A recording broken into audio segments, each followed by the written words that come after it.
bonjour ou bonsoir bientôt. Donc moi je me présente, je suis Philippe Sissoko, donc je travaille chez Eurofins. J'ai en charge l'activité en France sur tout ce qui est électrique, électronique, wireless et cybersécurité. Donc on intervient principalement, on a un laboratoire à Aix-en-Provence, on intervient principalement sur des dispositifs médicaux, mais également sur tout ce qui a trait à l'IoT. C'est un labo tout neuf qui vient de sortir. Donc, moi, je vais vous parler de cyber, donc dans la continuité de ce qui vient d'être présenté, parler de cybersécurité, mais beaucoup plus orienté sur l'IoT. Et comme je travaille depuis de nombreuses années dans des laboratoires, dans des organismes de certification, donc j'ai fait aussi du design. Mon background, c'est plus la CEM, la compatibilité électromagnétique et la radio. Donc je viens de cet environnement-là. Donc c'est pour ça que je m'intéresse beaucoup aux solutions connectées. Et surtout, comme a dit Jean-Christophe, les surfaces d'attaque qui augmentent avec l'IoT. Ma première expérience de cybersécurité donc, fut en 2016. J'ai commencé à travailler avec le CEA Leti, où on a développé, à l'époque j'étais chez Bureau Veritas, au LCIE, et on a développé une solution de scanning de vulnérabilité, mais en s'attardant que sur les dispositifs connectés. Donc on s'est dit, voilà, il y a de plus en plus d'objets connectés. Les hackers ont toute la latitude et l'aisance pour, à travers du Wi-Fi, du Bluetooth ou du Zigbee, attaquer un produit connecté. Et ensuite, une fois que le loup est dans la bergerie, donc là on a les dégâts tels que ça a été présenté précédemment. Donc on a travaillé dessus, mais dans un premier temps, on s'est beaucoup plus attardé sur les vulnérabilités connues. Donc tous les jours, à travers les milliers d'attaques d'IoT dans le monde, il y a donc des vulnérabilités qui sont répertoriées dans un site. Donc si vous allez sur Internet, le site Mitré, vous allez retrouver les vulnérabilités. Et ces vulnérabilités, elles sont classifiées en fonction des produits, en fonction des technologies.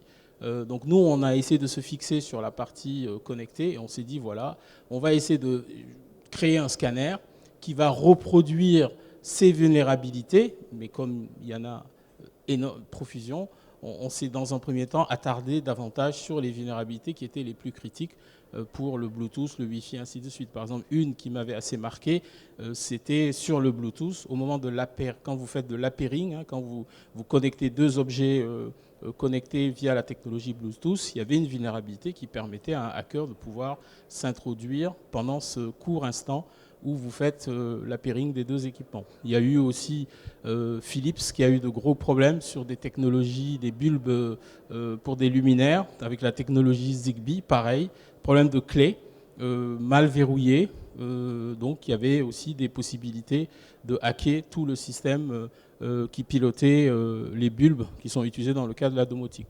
Donc voilà, donc moi je vais plus focaliser mon intervention sur les produits IoT, et en vous présentant, comme je travaille, comme je vous ai dit, depuis de nombreuses années dans la certification, dans le testing, vous présenter les solutions aujourd'hui qui permettent de tester ou d'évaluer de l'IoT dans le cadre de la cybersécurité. En sachant que la plupart des solutions qui sont en train de se mettre en place ne prennent pas qu'en compte le testing pur et dur. Ce n'est pas comme en CEM ou dans certains types de tests où on prend un produit, c'est une boîte noire, je le teste, il passe pas. Dans la cybersécurité, vous êtes aussi obligé de prendre en compte la construction, le code, la manière dont le logiciel a été fait, et vous êtes obligé aussi de prendre en compte le security by design.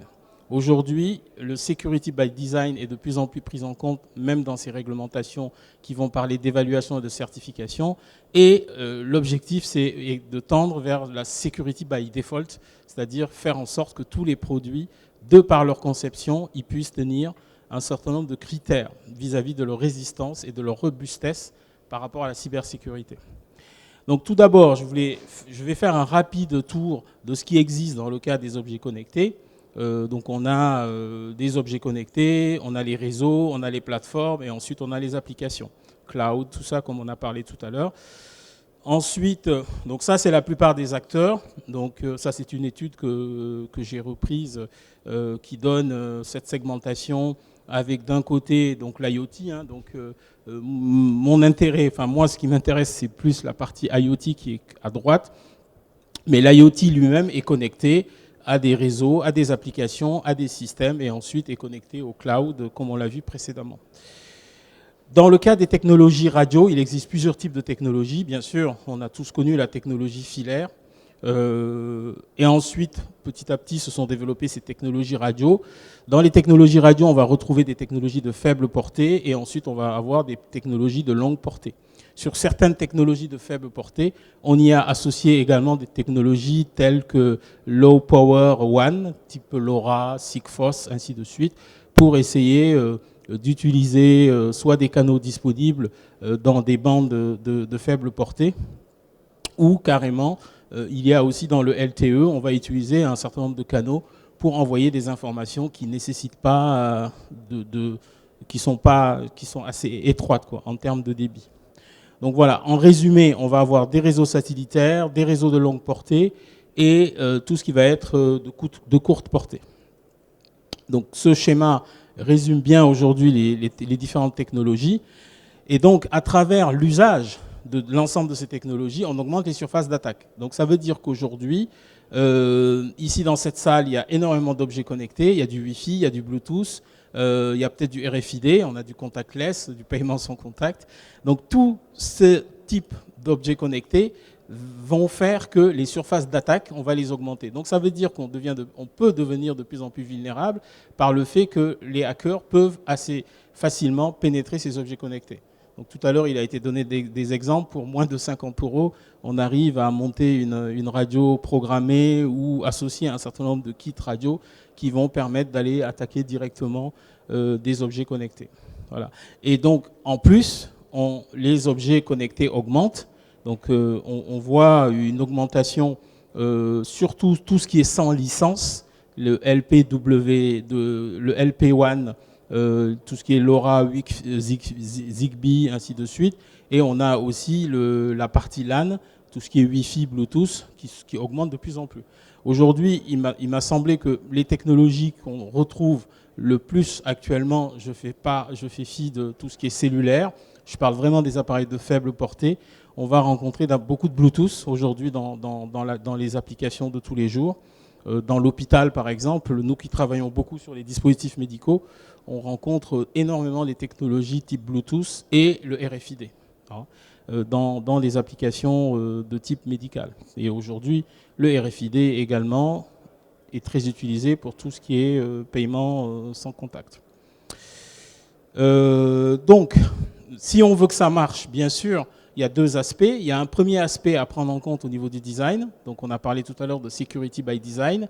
Et il y a un deuxième aspect qui est l'aspect vérification, inspection réglementaire. Donc, on va s'assurer que, à travers une évaluation, à travers des tests, on va s'assurer, à travers également une analyse de risque, parce que évaluer la cybersécurité, c'est pas pour moi qui viens de la CEM, de la sécurité électrique, des essais électriques, c'est pas pareil dans le sens où il y a une complexité, je dirais, il y a une complexité en plus. En CEM, on va prendre un produit, on va le tester.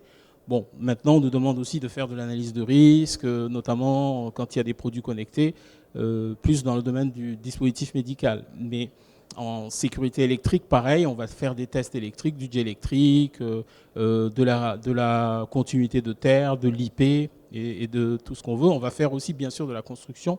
On va regarder également tout ce qui est rentré dans la conception de l'équipement. Alors que au moment de la cybersécurité va intégrer les deux aspects que je viens de prendre en compte, mais dans la cybersécurité, on va faire également une analyse de risque assez poussée. On va faire une analyse de risque et on va aller au niveau de la conception pour voir comment un certain nombre d'éléments sensibles vis-à-vis de la cybersécurité ont été pris en compte. Donc ça, c'est un aspect qui est important et dans la réglementation. Donc c'est pour ça que les normes aujourd'hui, elles ont un peu de mal à sortir. La semaine dernière, je lisais sur LinkedIn un post super intéressant qui parlait de Uber qui s'est fait hacker. Donc il s'est fait hacker, mais de façon très banale, par un jeune, je crois, de 17 ans ou 14 ans, qui faisait de l'engineering, social engineering, et celui qui faisait ce poste disait que la Commission européenne en est au 10e Cyber Security Act publié. Donc ça veut dire qu'il y a du papier qui sort de la Commission tous les jours. Donc le dernier, je vais vous en parler, c'est celui qui a été publié le 17 septembre, qui est le Resilience Cyber Security Act. Mais pour l'instant, ça arrive, mais ça arrive doucement. Il n'y a pas de réelle coercition en matière d'évaluation ou de certification. Mais ça arrive, il y a des réglementations qui se mettent en place. La plupart des réglementations aujourd'hui qui parlent de cybersécurité sont volontaires, mais certaines sont en train de se mettre en place à travers de la directive RED, par exemple, dont je consacre une partie de mon exposé, et bien sûr d'autres réglementations. Mais tout ça pour dire que je pense que les gens, parce que j'ai été dans certains comités de normalisation, certains groupes de travail technique, les experts cyber, ils mettent la barre très haut. Ils mettent la barre très haut et in fine, rien n'en sort. J'explique, la plupart des réglementations qui existaient en cybersécurité aujourd'hui étaient plus du ressort de ce qu'on appelle des infrastructures critiques. Par exemple, celle qui est la plus connue, c'est les critères communs. Donc les critères communs, c'est une réglementation qui existe depuis assez longtemps, qui regroupe un certain nombre de pays, peut-être qu'il y en a même une trentaine dans le monde. Et cette certification critères communs qui en France est régie par l'ANSSI, qui donne cette certification elle est applicable sur les services de l'État, certains services de l'État qui sont sensibles, la biométrie, la sécurité de l'État, les passeports, ainsi de suite, tout ce qui est également paiement. Et vous avez également, enfin tout ce qui peut être la police, la gendarme, ainsi de suite, mais également tout ce qui est lié à des transactions bancaires. Et eux, ils ont mis la barre très haut. Quand on fait une évaluation critères communs, c'est, allez, on va dire 200 jours d'évaluation. L'évaluation, elle dure 6 mois. Dans cette évaluation, ils vont vérifier tout ce dont j'ai parlé, c'est-à-dire ils vont faire de l'analyse de risque, ils vont faire de l'EBIOS, ils vont faire des tests et ils vont faire aussi des attaques physiques. Parce qu'aujourd'hui, cybersécurité, on a tendance à penser logiciel, on va hacker le logiciel. Il existe aussi des attaques physiques. C'est-à-dire qu'aujourd'hui, quelqu'un peut prendre mon PC par l'USB, par l'USB-C, par un certain nombre de ports, rentrer dans mon ordinateur et lire un certain nombre d'informations par des attaques physiques. Donc ils font aussi ce genre d'attaques. Ils font même des attaques sur la consommation d'énergie. Parce qu'aujourd'hui, à travers la consommation d'énergie d'un dispositif, on peut en déduire son activité et voir et capter un certain nombre d'informations. Voilà, donc je pense qu'en conclusion, et la plupart des gens qui parlent de cyber, ce sont des gens qui viennent de cet univers-là, donc avec vraiment du high level, quoi. Et je pense que c'est aussi pour ça qu'aujourd'hui, ils veulent tellement faire du high level qu'in fine, il n'y a rien qui sort, alors que, vu l'état de l'IoT, vu l'état de sécurité des produits, je pense qu'on peut faire du step by step par rapport à ce qu'on a expliqué tout à l'heure, déjà sur le design, sur l'analyse de risque, sur le dossier de construction, avant même de s'attaquer à la partie essai qui peut venir dans un deuxième temps. Voilà, donc il y a des risques. Donc le risque cyber aujourd'hui, il existe sur les objets connectés par le fait qu'on augmente la surface d'attaque. Bien sûr, il y a d'autres risques liés aux données, l'interopérabilité, mais ce n'est pas l'objet de la présentation. Donc il y a beaucoup de textes qui régissent aujourd'hui la cybersécurité. Comme je disais, il y en a peut-être une dizaine, voire même plus. Donc on a le RGPD. Le RGPD, parfois on ne sait pas trop comment ça marche, si c'est applicable, pas applicable. En plus, on se fait avoir sur Internet à répondre des oui, oui, oui. On nous oblige parfois à répondre oui. Et derrière, donc on ne sait pas trop ce qui se passe avec nos données. Donc il y a des règlements aussi sur le flux des données personnelles. Il y a la directive dont vous avez parlé, la directive Nice. Donc à peine la Nice fut publiée que la Nice 2, la Nice 2 est sortie l'année dernière. Ensuite, il y a le Cyber Security Act, qui est un document qui a régi un peu le cadre de la cyber, mais en ne rendant rien d'obligatoire, mais en définissant déjà un cadre. Et ensuite, la directive RED, qui, elle, parle de concret, puisque c'est une directive qui existait déjà, qui concerne les produits connectés et qui définit des exigences de cybersécurité et, comme j'ai dit tout à l'heure, le cyber-résilience. Donc maintenant, focus donc sur la directive RED. Donc comme on a vu tout à l'heure, ça augmente. les produits connectés augmentent. Ça, ce sont des attaques sur des produits IoT que j'avais essayé de répertorier, mais je vous enverrai, je mettrai à disposition la présentation. Ça, ce sont les schémas. Donc la Commission européenne est en train de mettre en place des schémas. Donc voilà, peut-être m'arrêter un tout petit peu sur le Cyber Security Act. Le Cyber Security Act, c'est un document de la Commission européenne qui a défini le cadre en disant, voilà, si on veut traiter la cybersécurité, il faut raisonner par niveau de produit. Donc plutôt que de mettre la barre haut, on va considérer qu'il y a des produits high, des produits substantiels et des produits basiques.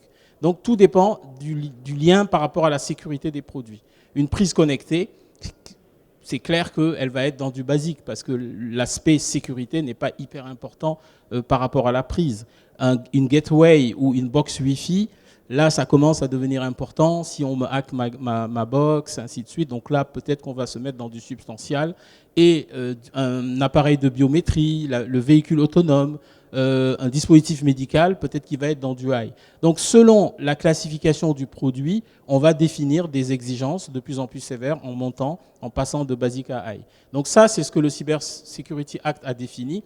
Ensuite, chaque réglementation qui va concerner la cyber pour une verticale donnée, par exemple, je prends les véhicules autonomes, s'ils définissent une réglementation sur la cyber, ils pourront dire c'est du high, parce que si on hack un véhicule connecté, ça peut devenir dangereux, ainsi de suite. Mais le Cyber Security Act en tant que tel, il n'est pas applicable, on ne peut pas faire d'évaluation avec ni de certification. C'est un document qui définit un cadre. Donc l'ENISA, c'est l'organisme de certification européen, enfin, c'est l'organisme qui a en charge de mettre en place la cybersécurité et les schémas de certification en Europe. Donc c'est un organisme qui est basé en Grèce, qui a ouvert d'ailleurs un énorme centre technique de recherche en Roumanie, je crois. Et donc pour revenir donc, sur les 2 ans de cybersécurité, il y a eu donc la GPDR, la directive Nice. Et ce que j'ai mis en couleur marron clair, ce sont donc les 2 directives qui concernent les produits IoT. La directive radio qui concerne les équipements de radio, qui est déjà applicable pour de la CEM, de la radio, de la sécurité électrique et de l'exposition aux champs électromagnétiques, dans laquelle on va venir ajouter de la cyber, et le Resilience Cyber Act qui vient d'être publié et qui va conduire au marquage CE, mais pas avant 2026. Voilà, donc j'ai essayé de schématiser ici les différents strates de réglementation sur la cyber. Donc depuis le Cyber Security Act, dans les normes de sécurité électrique aussi, pour les machines à laver, les lave-vaisselle, les frigos, il y a de plus en plus de connexions. Donc il y a des exigences de soft qui sont assimilables à de la cybersécurité dans ces normes-là, pour ces produits-là. Après, on va retrouver des secteurs un peu spécifiques, comme le médical, les dispositifs médicaux, l'automobile, intègrent également dans ces réglementations de plus en plus de la cyber, la directive RED, et ensuite on retrouve ici toutes les directives horizontales qui ont de loin ou de près attrait à la cybersécurité. Parfois, on se demande, est-ce que la cybersécurité est volontaire ou obligatoire ? Au moment où je vous parle, il n'y a pas beaucoup de réglementations à travers le monde qui imposent la cybersécurité. La plupart des réglementations qui sont mises en place créent des schémas de certification, les rendent volontaires. Donc les seuls qui se dirigent vers une obligation, c'est la Nice, la directive RED et certaines directives verticales comme l'automobile, le médical et bientôt aussi les machines, ainsi de suite. Donc là, juste pour vous donner un panorama de toutes les directives qui aujourd'hui parlent de marquage CE, dans lesquelles on intègre de plus en plus de cybersécurité. Après, bien sûr, et ça c'est la remarque de tout à l'heure, dans la présentation précédente, un règlement de ce type-là, il ne s'applique jamais de façon automatique et brutale. Il y a toujours une période transitoire et ensuite il y a une période d'application qui peut prendre juste 30 mois. En général, sur les règlements NLF, là, tout ce qui régit le marquage CE, ça prend environ 30 mois. Donc, dans le cas de la RED, donc, il y avait des exigences sur la sécurité, la santé, l'EMC, la compatibilité électromagnétique, la radio. Et là, viennent s'ajouter maintenant des exigences claires qui parlent de cybersécurité. Donc il y en a une qui concerne les données personnelles, personnel data, trafic, ainsi de suite. Il y en a qui concernent le côté transactions, transferts, tout ce qui a trait à des transactions financières à travers la fonction radio. Et il y a tout ce qui va concerner l'aptitude même du dispositif à communiquer, l'encryption, enfin le chiffrage des données, ainsi de suite, les mots de passe, ainsi de suite. Donc ça, ce sont 3 exigences majeures qui étaient dans la directive RED, mais qui n'étaient pas obligatoires. Et il a fallu 5 ans de discussion pour que la Commission européenne dise, voilà, ces exigences-là, on va les rendre obligatoires. Donc ça a été publié en octobre 2021, donc le 29 octobre 2021, pour une application obligatoire 1er août 2024. Donc 21, 22, 23, 24. Donc ça fait 3 ans. Voilà. 3 ans pour laisser aux industriels le temps d'adapter leurs produits à ces exigences de cybersécurité. Et également pour permettre à la normalisation de fabriquer des normes, puisqu'aujourd'hui, il n'y a pas beaucoup de normes harmonisées dans le cadre de ces nouveaux règlements de cybersécurité. Donc au niveau de la directive RED, ça ne change pas beaucoup. Hein. On avait déjà la sécurité électrique, la CEM, la radio, et là on vient rajouter ici la partie cybersécurité, donc qui va imposer, tant que les normes ne sont pas harmonisées, le passage par un organisme notifié. L'organisme notifié, si des normes existent et sont adaptées aux produits, il peut les appliquer pour évaluer la conformité du produit. Si ce n'est pas le cas, si pour le produit en question, les normes n'existent pas, l'organisme notifié, à travers son expertise, va définir ce qu'on appelle le programme d'évaluation pour évaluer le produit. Et donc, il va engager sa responsabilité en émettant un avis de conformité par rapport aux exigences de la cybersécurité. Donc nous, c'est exactement ce qu'on fait. Aujourd'hui, on est organisme notifié dans le cadre de cette directive RED. On émet des certificats de conformité ou des attestations de conformité au sens de la directive RED pour des exigences de sécurité électrique, de SAR, si c'est des produits qu'on met à la tête par rapport au champ électromagnétique sur les personnes. La CEM, on fait des essais CEM, on fait des essais radio. Et avec la cybersécurité, à partir d'août 2024, on sera obligé d'appliquer, les fabricants seront dans l'obligation d'appliquer des exigences de cybersécurité. À quoi ressemblent ces exigences? Donc j'ai essayé, avec mes collègues, on a essayé de les décrypter par rapport aux différents articles. Hein. Si on revient à ce tableau-là qui définit les 3 articles qui sont applicables, protection du réseau, données personnelles, protection contre la fraude. Donc il y a des normes qui commencent à sortir, qui donnent des méthodes d'évaluation. Donc celle la plus connue, elle a été citée tout à l'heure, c'est une norme ETSI 303-645, donc je reviendrai dessus. Mais cela dit, pour bien comprendre l'application de la cybersécurité sur un produit IoT, en plus de l'analyse de risque, on va venir évaluer ces différentes caractéristiques qui sont clés en matière de cybersécurité. La disponibilité, donc voilà, comment est gérée la disponibilité sur le produit. La protection, authentication and authorization, donc comment on va s'authentifier au niveau du produit, les mots de passe, les clés, tout ce qui est mécanismes qui vont permettre de donner des autorisations si elles sont nécessaires ou pas. Les mises à jour, puisque un IoT, c'est comme c'est comme une voiture, mais une voiture est devenue aussi un IoT puisqu'il y a énormément d'électronique connectée. Mais c'est clair que tous les jours, il y a des vulnérabilités nouvelles. Donc il est clair que, et ça aussi c'est une des grosses difficultés d'évaluer la cybersécurité, que ce soit pour le fabricant et pour nous en tant qu'organisme d'évaluation et de certification, on se prononcera sur la certification d'un produit aujourd'hui avec l'état des vulnérabilités telles qu'elles existent. Qu'est-ce qui va se passer dans 3 mois quand il y aura une nouvelle vulnérabilité par rapport à la certification, ou même le fabricant, il a besoin d'être sûr que le produit qu'on a certifié, il pourra le vendre sans aucun problème.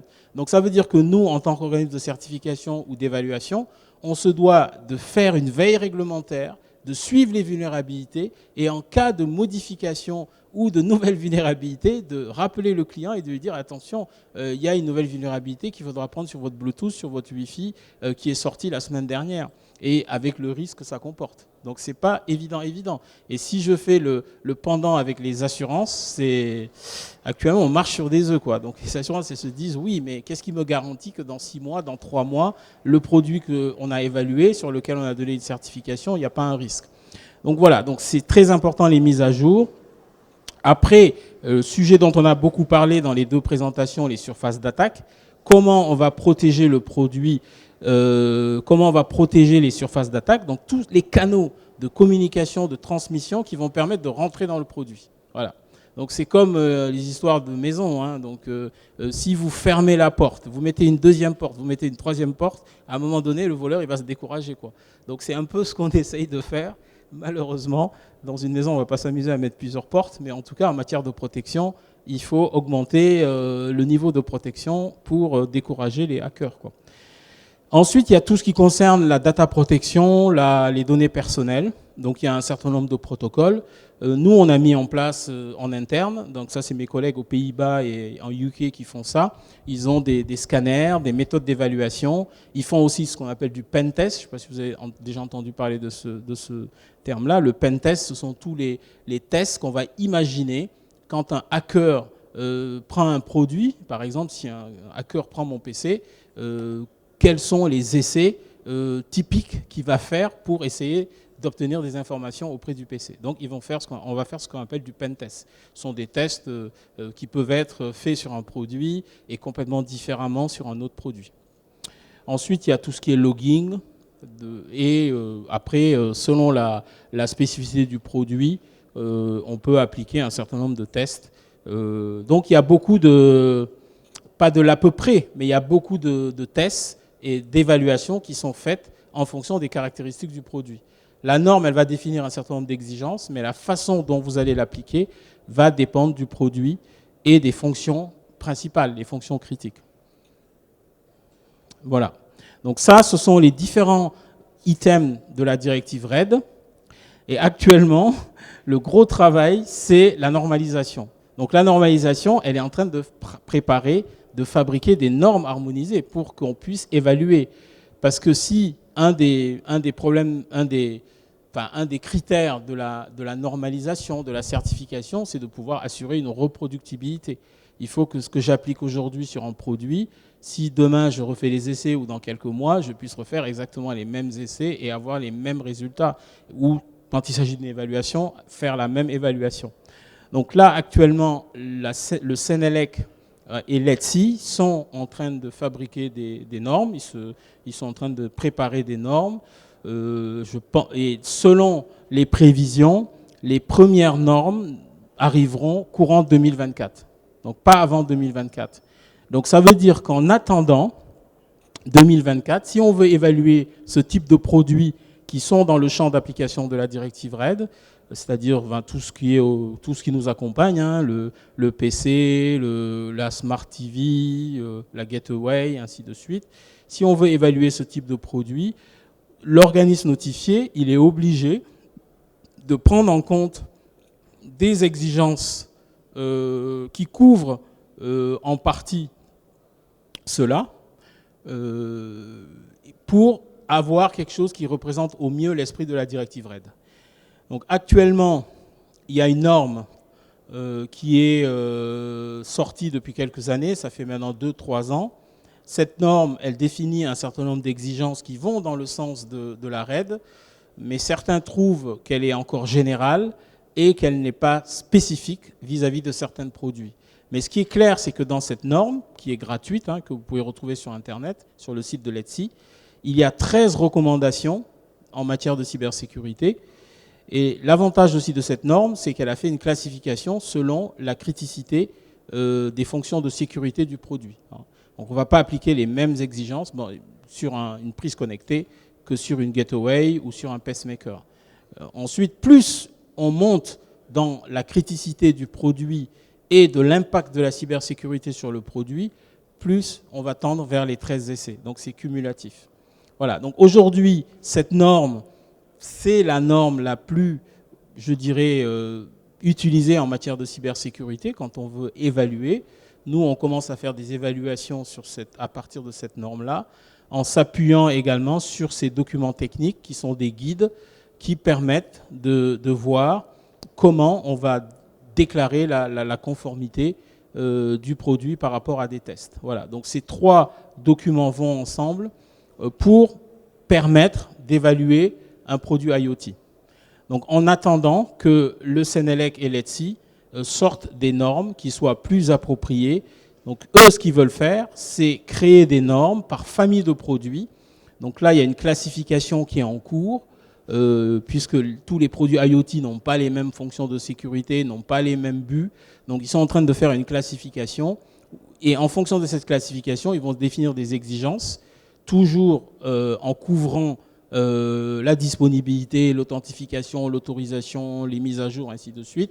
Mais appliquer la disponibilité sur une prise connectée et l'appliquer sur un pacemaker, ce n'est pas du tout de la même manière. Ou il y a certaines exigences, par exemple, qui peuvent ne pas être applicables sur un produit basique et qui vont l'être sur un produit beaucoup plus sophistiqué. Donc voilà pour la directive. Bon, après là, c'est le calendrier, mais là, il y a une petite erreur puisque ce schéma-là, il n'a pas été mis à jour. Ici, au lieu du 1er janvier 2022,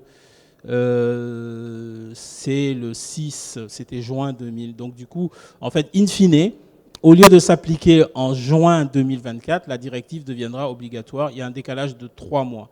La directive deviendra obligatoire de 2 mois, en août 2024. Donc ça veut dire qu'à partir du 1er août 2024, tous les produits qui sont dans le champ d'application de la directive RED devront respecter l'exigence de cybersécurité telle que je viens de l'expliquer. Donc à peine cette directive est annoncée pour 2024, la Commission européenne a publié la semaine dernière un nouveau texte en matière de cybersécurité. Pourquoi ? Parce qu'en fait, la directive RED que je viens de vous présenter, elle ne concerne que les produits de radiocommunication. Donc certains disent qu'elle n'est pas suffisante puisqu'il y a énormément de produits qui ne sont pas dans le champ d'application de la directive RED et qui sont des IoT. Et donc c'est pour ça que la Commission européenne a jugé plus simple de faire une sorte de règlement transverse qui va être applicable à l'ensemble de l'IoT. C'est-à-dire que dans le champ d'application, vous voyez ici ce que j'ai mis en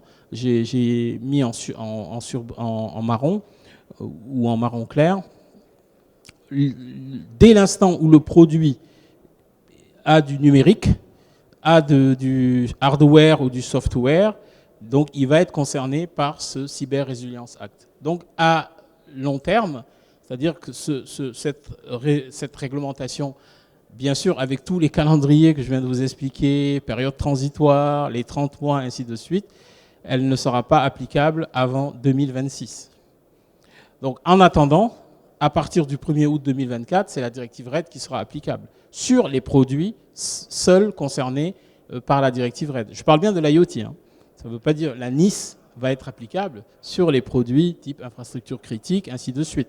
Mais en raisonnant IoT, la directive RED va être le premier document, je dirais, coercitif qui va imposer le marquage CE, c'est-à-dire que pour mettre le marquage CE sur le produit, on va devoir respecter les exigences qui sont définies dans la RED que je viens de vous présenter.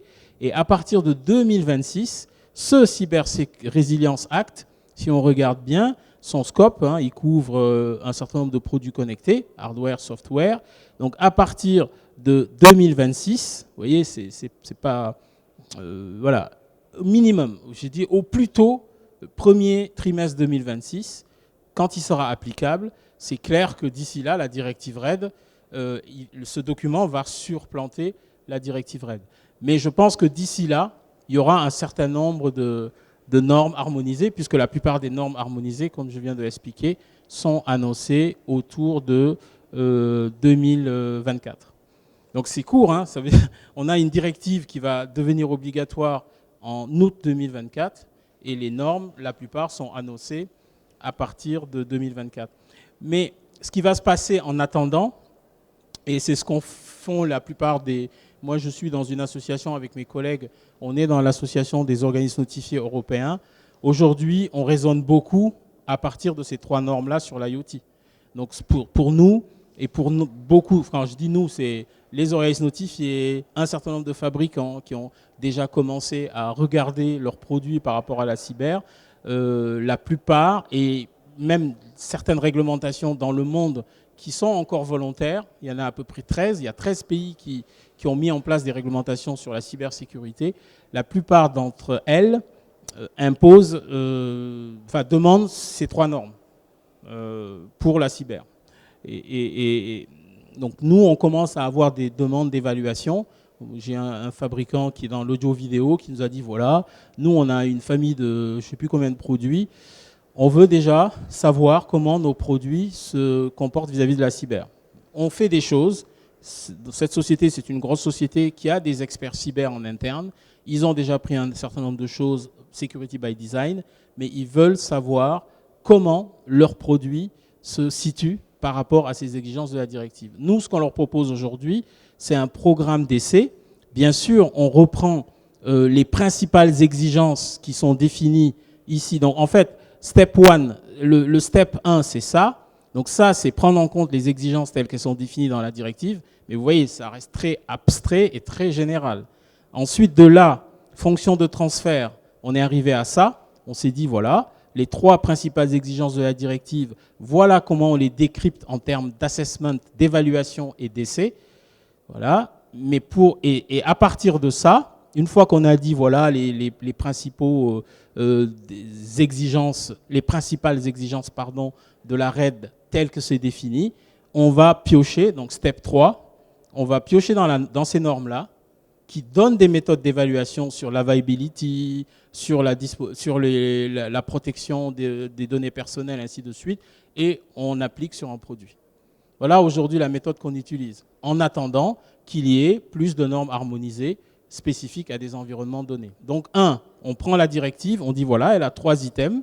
Ces 3 items demandent différents protocoles à vérifier, et ensuite, on va chercher dans des documents techniques pour voir comment on peut les appliquer. Il y a également d'autres documents, je ne sais pas si vous êtes un peu intéressé à la cybersécurité, il y a une association qui s'appelle OWASP qui a défini les 10 items les plus critiques pour un IoT. Les 10 choses à appliquer sur un IoT en matière de cybersécurité. Donc on s'en inspire aussi pour appliquer les exigences de cyber sur un produit IoT. Donc voilà actuellement où on en est sur l'IoT. Donc si je résume et conclue, je dirais que malgré la dizaine de textes déjà publiés par la Commission européenne, Cyber Security Act, Cyber Résilience, le NIS, le GPDR, il y a un document qui donne vraiment une voie qui va permettre d'évaluer la conformité des produits, c'est la directive RED. Après, bien sûr, dans le domaine médical, dans l'automobile, il y a des directives il y a des exigences de cyber qui sont verticales. Mais sur l'IoT, aujourd'hui, le seul document, c'est la directive RED, d'ici que le cyber résilience soit applicable d'ici 2026. Et pour évaluer les IoT, la norme ou les documents qui sont le plus communément admis mondialement, c'est cela. Aux États-Unis, ils n'ont pas des normes EN, ils ont des normes NIST, qui commencent par leur comité de normalisation pour tout ce qui a trait à la sécurité. Ils ont exactement le document NIST qu'ils ont défini comme pour l'instant volontaire aux États-Unis. Il reprend exactement les mêmes exigences que celles qui sont définies dans ce document-là. Donc voilà ce que je voulais vous dire cet après-midi. Voilà, la dernière chose qui est applicable aussi, mais qui n'est pas obligatoire, c'est ce dont a parlé tout à l'heure Jean-Christophe sur sa présentation, c'est la 62443. Il a beaucoup parlé de 62443. Donc la 62443 aujourd'hui, elle n'est pas obligatoire, mais ce sont des normes qui permettent d'évaluer la cybersécurité des systèmes industriels.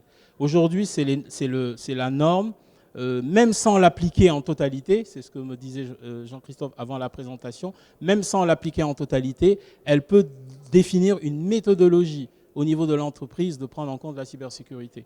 On a beaucoup parlé d'IT, on a beaucoup parlé d'industrie, mais il y a une chose qui est hyper importante aujourd'hui et qui pose beaucoup de problèmes dans l'industrie, c'est la convergence entre l'IT et l'OT.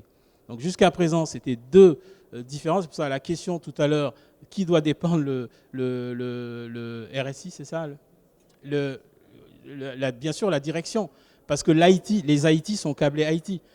Bon, de plus en plus, ils résonnent OT, mais la plupart dans les entreprises, l'IT, c'est l'IT, quoi. Alors que l'OT, les systèmes industriels, c'est complètement différent.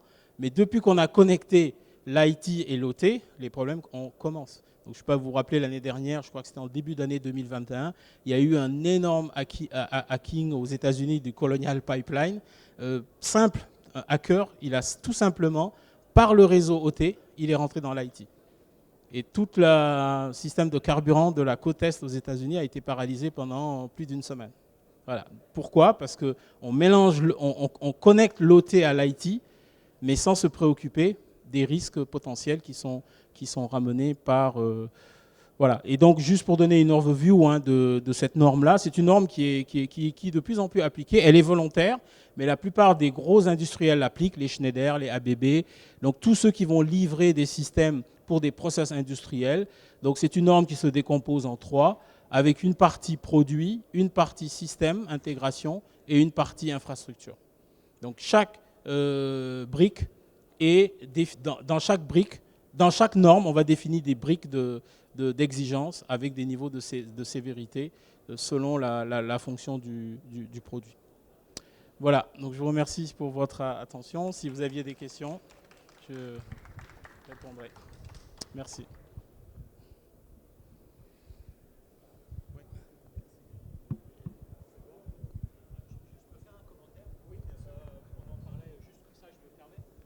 On parlait de 62-443. Et le vrai problème, c'est la convergence IT-OT. Et notamment la sûreté de fonctionnement. Il faut être clair, le mode dégradé, quand on fait de la sûreté de fonctionnement, le mode dégradé fait partie intégrante du fonctionnement de la machine. Quand on fait de la cyber, mode dégradé ou mode normal, le virus, il s'en fout royalement, il passera quand même. Et c'est ça qui est très compliqué à faire comprendre aux automaticiens, c'est qu'en cyber, on ne tolère pas le mode dégradé. Tout simplement. C'est dangereux. C'est tout aussi dangereux qu'un mode normal. Donc, et là, on a une convergence à travers effectivement la 62.443, mais aussi toutes les autres réglementations, dans le sens où l'analyse de risque va permettre surtout d'identifier les équipements de sécurité. 62.453, c'est assez simple, c'est cartographie d'une... C'est comme si on faisait un ERP. On cartographie les outils, on fait la remontée de la donnée, on va identifier les éléments à risque, donc ce qu'on appelle les SIS, donc, ou les automates qui doivent fonctionner en mode dégradé, parce que ça fait partie du processus. On fait une barrière totale autour de ça, c'est-à-dire qu'on va les isoler en mettant des diodes et des équipements pour permettre ce mode dégradé. Tout le reste, après, on va mettre effectivement tous les éléments de sécurité autour. Simplement, voilà. Et la base de la directive, en tout cas de cette norme, c'est ce travail d'architecture qui est fondamental pour, en fin de compte, travailler en zone, ce qu'on appelle des zones de défense. C'est un terme militaire, mais c'est ça, à dire qu'on va zoner toute la ligne de production en fonction du niveau de risque que l'on veut avoir. Et ça rejoint la 303-645 parce qu'en fin de compte, tout ce qui se met en place en termes de réglementation, par de l'analyse de risque, c'est la première chose. Ce travail en mode dégradé, c'est ce travail autour des architectures, qui peut être connecté à quoi. Et donc, c'est vraiment une logique. Et je dirais que c'est vachement intéressant. Enfin, en tout cas, c'est fondamental. Voilà. Merci. Merci. D'autres questions ou remarques? Merci beaucoup.